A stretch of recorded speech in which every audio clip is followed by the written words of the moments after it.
Kanalizasiya kollektoru bir neçə yerdən çöktü, dərinliyi 2 metrə yaxın yarğan yarandı. Suraxanı rayonu Övsan qəsəbəsində onlarla ev 2 aya yaxındır təhlükə altındadır. 2 yerdə buradadır, bir evin içindədir. 2 yerdə burada. Qabaqda bir yerdə var, nədir?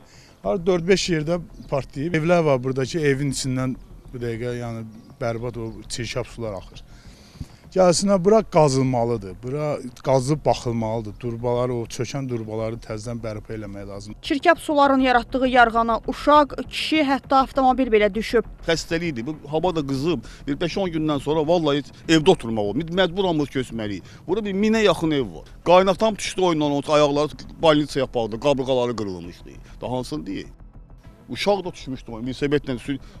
Maşın düşdü, 3500 motorun yığdırdı, promo düşmüşdü için. Gedirik, dedik ki biz tender gəlməlidir, tender nə bilim ölçüb biçməlidir. Bu aylar çəkəcək. Biz günlərimizi sayırıq açıqda.